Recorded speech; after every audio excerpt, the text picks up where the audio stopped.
you wanted the best, you've got the best podcast. The hottest podcast in the world.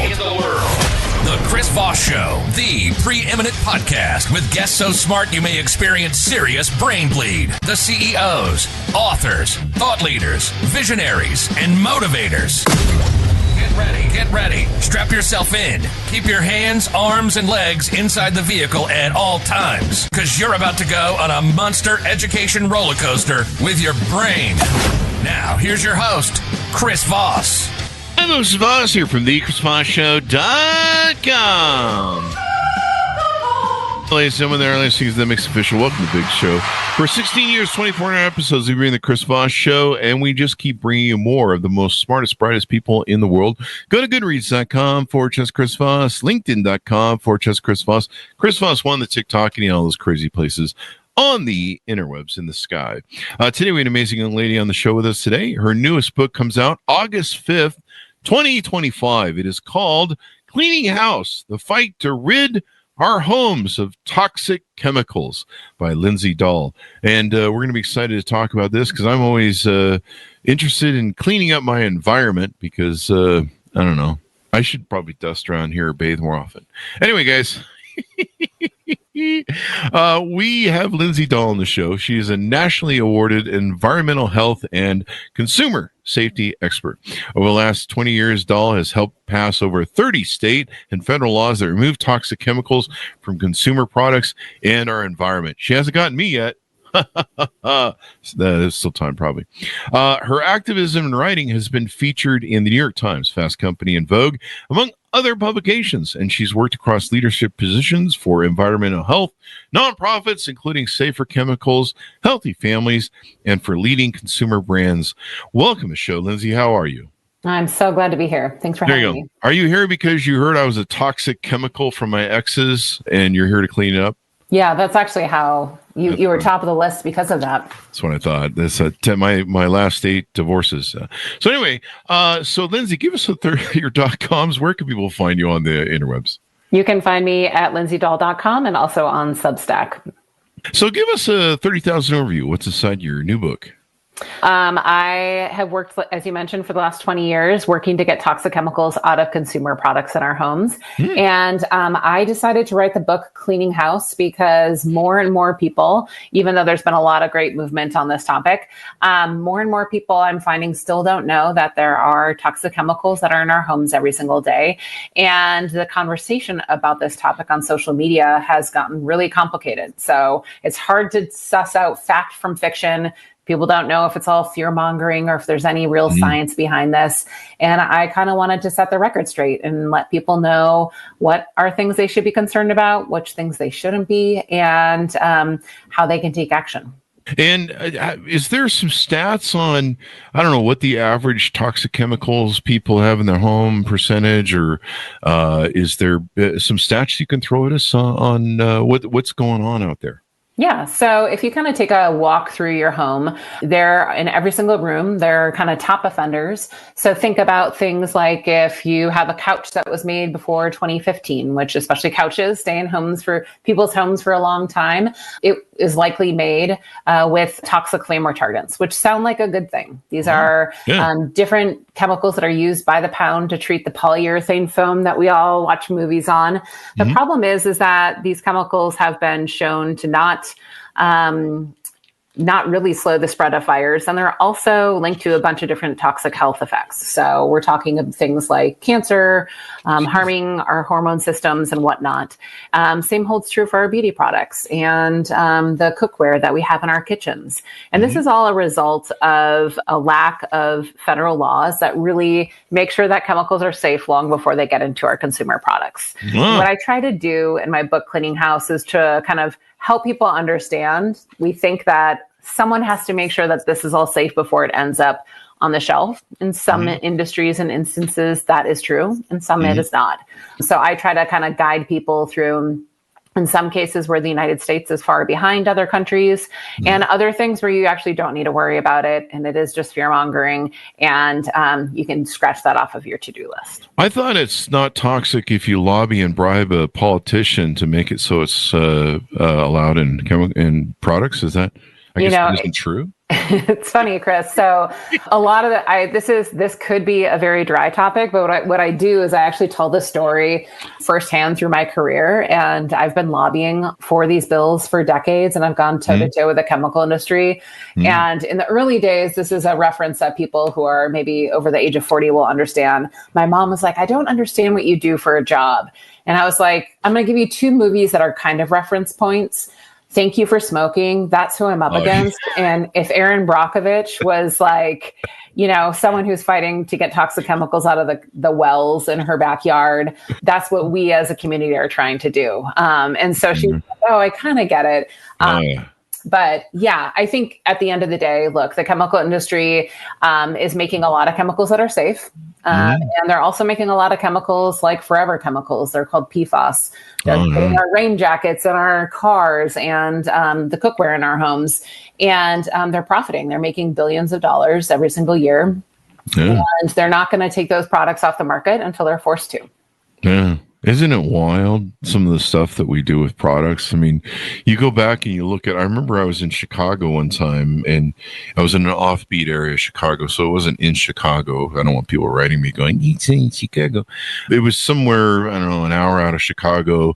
I was going to a friend's wedding, to best man for his wedding, and boy, that worked out. A year later.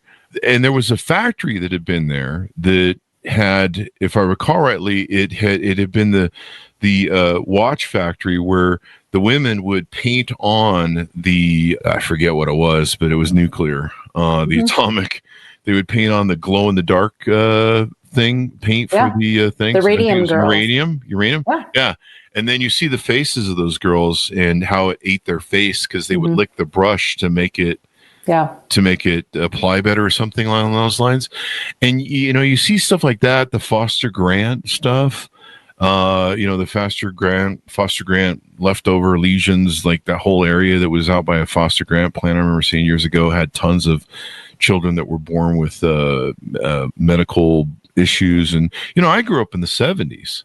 So, we saw the flames in rivers and, Love Canal. The Love Canal whole thing. I mean, I watched Jimmy Carter, create the EPA. But it's so funny that we still have this crap going on now. Well, I'm 57, so we still have, I actually like the forever chemicals in the Teflon pans because if you scrape the pan just right, you get a little bit of that mixed with your eggs, gives that nice spicy flavor. Yeah, I think, Chris, you're like, all joking aside, you are right. A lot of people thought that, back in the 70s was when things were bad and now everything's been taken care of. And what I think a lot of what I'm trying to do in this book is to say, look, not all chemicals are toxic. Many are. They are in our homes, and it's not, just about polluting and rivers, bursting in flames, but it's about our exposure every single day. And guess what? If those exposures didn't matter and scientists weren't concerned, we might not have a problem on our hands. But the problem is we've got 4 decades of really strong peer-reviewed research. We've got major organizations like American Academy of Pediatrics, the Endocrine Society, American Nurses Association that have all been really outspoken to say, look, we've got to do something about this.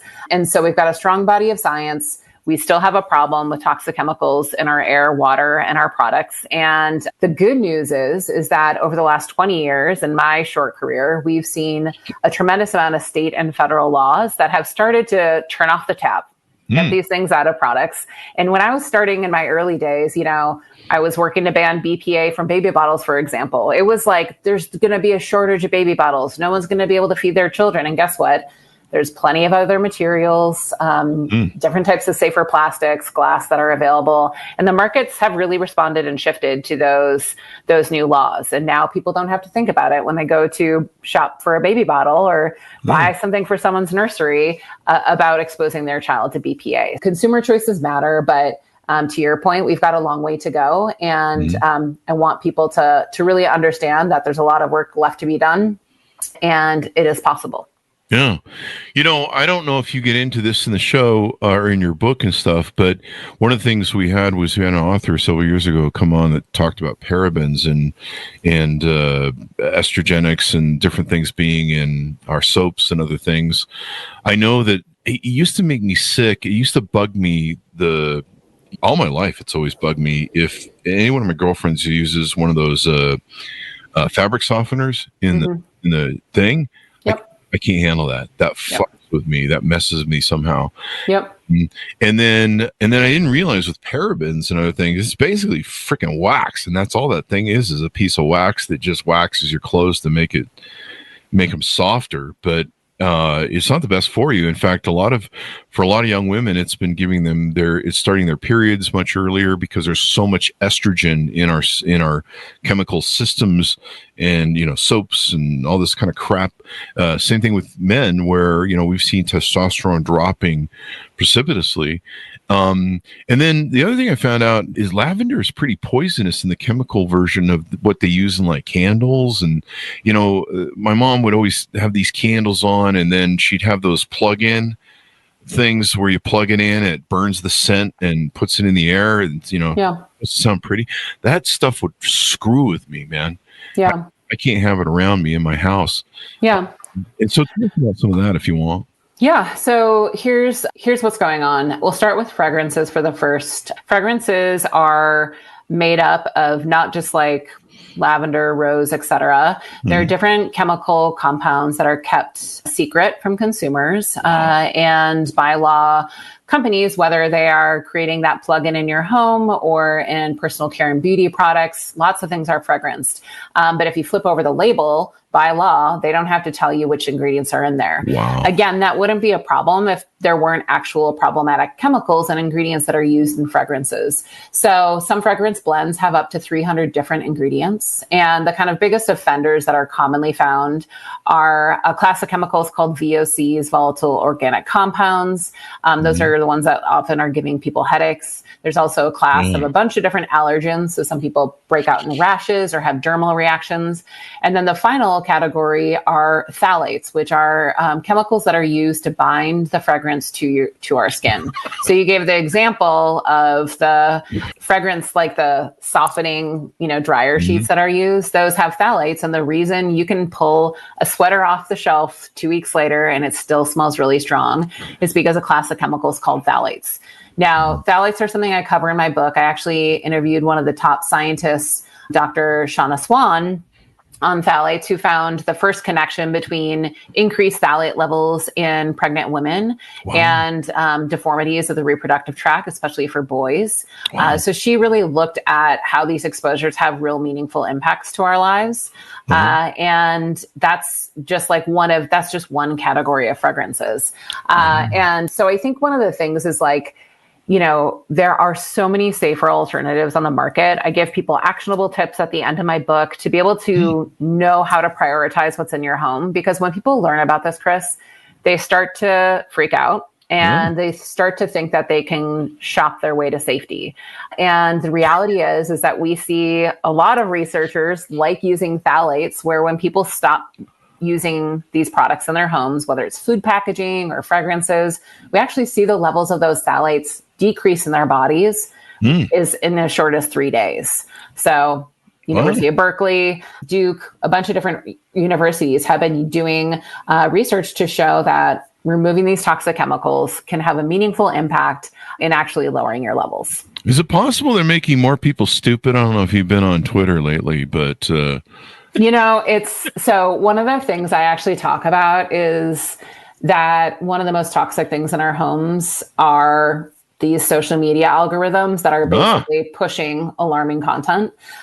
So if you've got one side that I call the perfectionists, it's people that on social media are saying things like, I want lead-free lipstick, things that are kind of overstating science or things that aren't possible. And then the other side, you've got these dismissers, I call, who are saying, don't believe any of this garbage about toxic chemicals. Everything's safe. It's fine. And the reality is that the truth lives somewhere in between. And so I think the role that social media plays is actually directly related to this is a complicated topic. You can't summarize it in, 15-second TikToks all the time. And what is happening is people are either getting unnecessarily alarmed by this topic, or they're shrugging their shoulders and saying, none of that matters. I had the guest on the show who wrote this book. I think it was called Estrogenics, if people want to look it up. And he talked about parabens and how it was affecting, and I was about probably 44 or 54 at the time. And so, I'm older, but I was kind of noticing a fall off of my testosterone, part of that's due to age. And so he says, here's the stuff. And I'm like, okay, well, I'll try your little thing here, And I was kind of, just kind of like, yeah, whatever. Okay, well, we'll see what this does. So I bought a bunch of non-paraben stuff that he recommended, shampoo, soaps. I think there was something else, shaving cream and stuff. And I was kind of like, wow, this stuff's in everything. Okay. And so I used it for about, 2 or 3 weeks, and then I ran out of it. And so I was like, oh crap, I got to order more of the non-paraben stuff. So I ordered off of Amazon, and in the day or two, I'm like, oh, well, I still have that old soap and shampoos underneath the sink. I'll just use those. And so, yeah, I bathe daily, people. The earlier joke, don't call me. So I used the soap and the shampoo, and I came out of the shower, and my hands felt like I dipped them in paraben wax and then pulled them out. Like it felt like there was a shell on my hands of wax. And I was like, what the hell? And my hair was waxy. And I was like, I don't feel clean at all. And it took me 6 washes to wash off that crap in my hands, and try and get it off. And that's when I went, holy crap, there is something to this. And the same thing with my hair, like just trying to get rid of it and out of it. I'm sure it made my hair wonderfully shiny, like the lead in lipstick, it gives that beautiful shiny thing. So especially if you add asbestos too, that makes it shine even more. I learned that from watching Popcorn Ceilings as a kid. What else should people know that you tease out in your book and you talk about in your book? I think the biggest thing that I want people to understand is that like everything, things are getting really politicized, and I think there's room and space for everyone, regardless of political party, to support common sense limits to toxic chemicals with consumer products. I've worked in a bipartisan fashion my whole career, from people from the deep South to, the inner city of San Francisco. And I think there are very few issues that people can really rally behind and kind of agree on. And not wanting to be poisoned in our drinking water, our air, and our products is something that most people agree on. And even though things are getting dicey and everything feels politicized, it actually gives me a lot of hope, knowing that we have made so much progress. So, for example, I worked for 10 years to help pass the first federal updates to our cosmetic safety laws, the first that had happened since 1938. FDR at the time had signed into law those. And this happened just a year and a half ago, when Congress was still just as kind of, bitterly partisan as it is right now. And I think if we can, as individuals, come together, hold our elected officials accountable, and show that there is a united movement of people that really want to make sure that they don't have to think about this. Like I said earlier, this is of our long to-do list, thinking about which pan to cook our eggs on, or which carpet to replace your home, or kind of fine. You shouldn't have to have more money in order to afford a couch that isn't toxic to you and your family. I think there is a lot of power that we have if we roll up our sleeves, put our politics aside, and hold our elected officials accountable. And I think there's a community and communities that I talk about in the book that also help connect people to what's in their home, to where those chemicals are made right here in the United States. So a lot of these petrochemical facilities are here in the United States, and we've got what are called fence line communities. So communities that live in close proximity. So it's called Cancer Alley in Louisiana, for example. It's a long string of chemical and plastics manufacturing facilities, and the cancer risk for those communities, who are often low income and also communities of color, is extraordinary compared to their white counterparts all across the United States. So maybe something like toxic flame retardants and a black spatula isn't going to really make that much of a difference for you. But guess what? Communities here in the United States are really exposed. And so I think of all the noisiness, I really want people to kind of not only connect the dots between what they purchase and what it means for the entire life cycle of a product. What does it mean for people who live next to the incinerators that burn the trash from our homes, including a lot of plastics? And once we start to ask smarter questions, I believe, as we have seen, we'll start to be a little bit healthier. Definitely. Now, these forever chemicals, they kind of freak me out because forever chemicals. And then what is this? Micro beads, micro plastics? Yeah. Mm-hmm. Yeah. I mean, they're good on Wheaties, but no, they're not, folks. I'm just teasing. But don't put them on your Wheaties either. I buy a bag of them from Amazon and eat them by the fistful.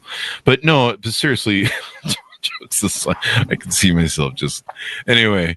I probably do that with popcorn that I shouldn't be eating either too. Caramel popcorn, that is. Stop me before I segue again. Is there any way for me to get rid of these? I think I've heard of people trying to do blood transfusions to get rid of some forever chemicals and crap. This is where things get into the anti-science category. Okay. There's a lot of detox diets, a lot of stuff. Honestly, Chris, the majority of it's all snake oil, and I do not recommend it. Okay. The best thing you can do is to avoid exposure where you can upfront.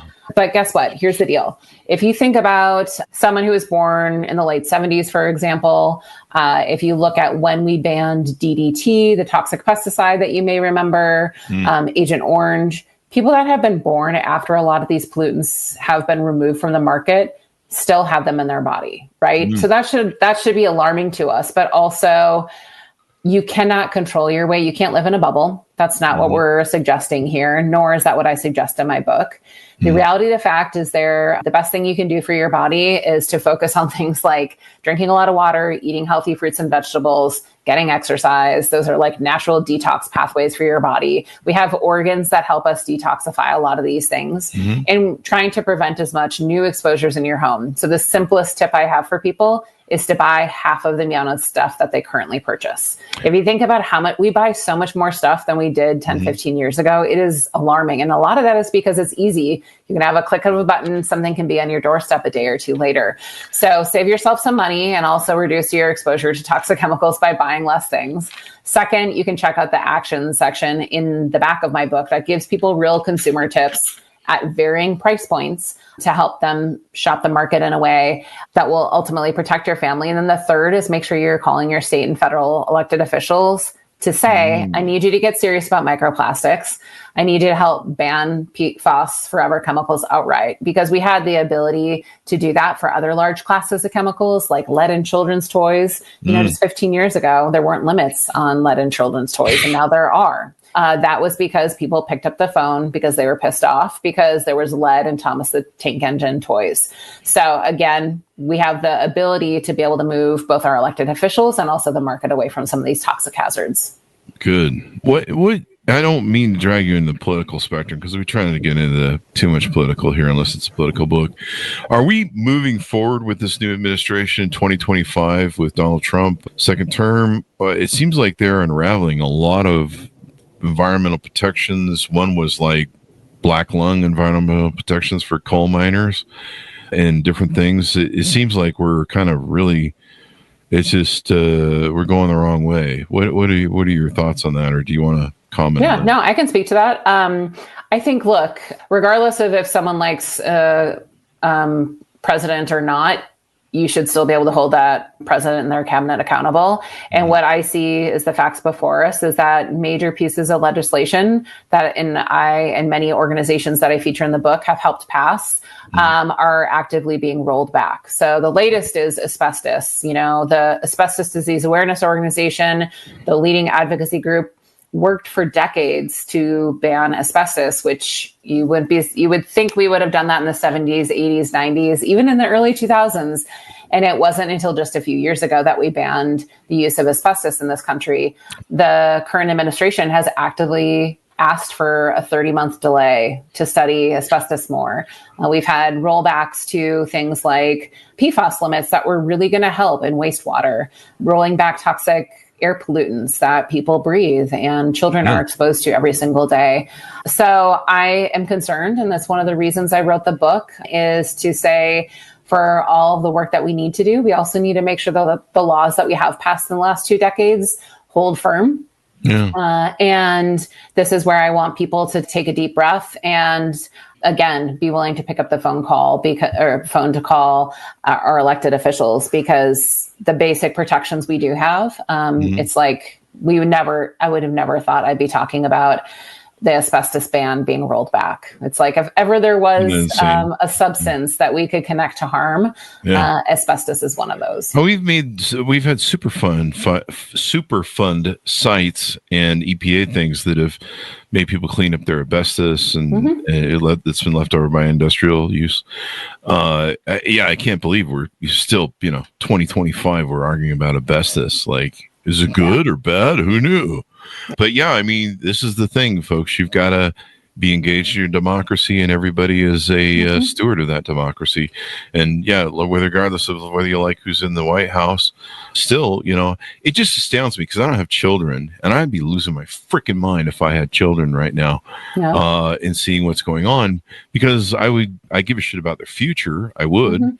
And I also would give a shit about what I'm putting in their bodies. I've had, one of the things that's kind of interesting to me, how much toxins are in like these chemicals that women use, because women are putting them all over their bodies. I've gone into my girlfriends when they're over the years, when they're, doing their makeup, spraying their hair and shit, and I'll start choking up in there, especially like the hairspray and stuff like that. And I'm just like, holy crap, honey, you're spending 2 hours in here a day, putting this stuff on your face. I don't even know how safe this is.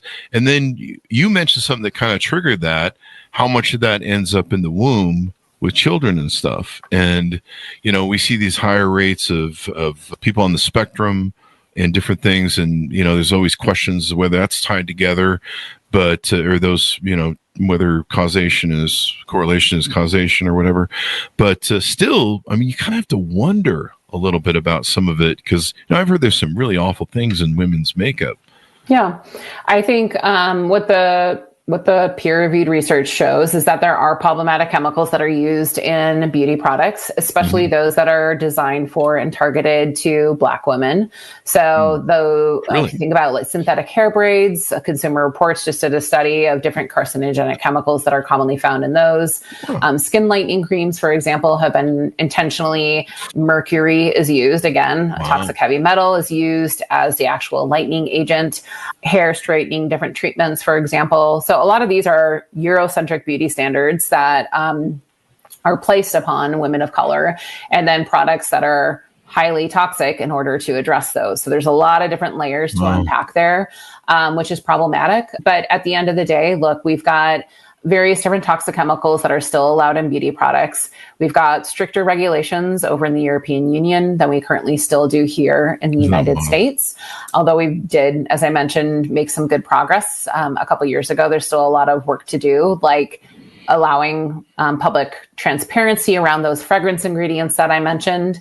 But the science is pretty clear on a couple things. So like you mentioned autism, for example, there's actually not great peer-reviewed science showing a direct connection between the different chemicals that are used in makeup products and autism. So people kind of talk about that and sometimes like throw it around.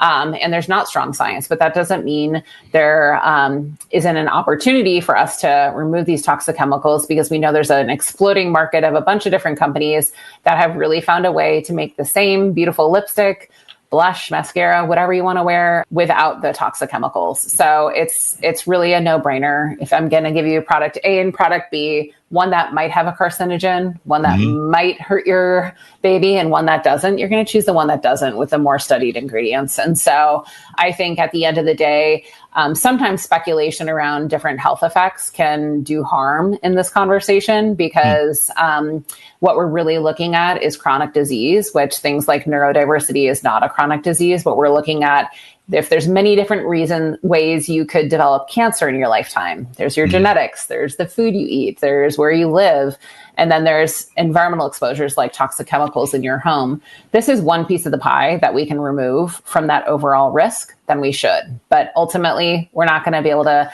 guarantee our health anyway, and we don't have a crystal ball, but it's certainly something that feels very common sense. Yeah, I mean, the less is better. I mean, we're exposed to so much stuff through the air, through the environment. Your skin is like, a living, breathing organ.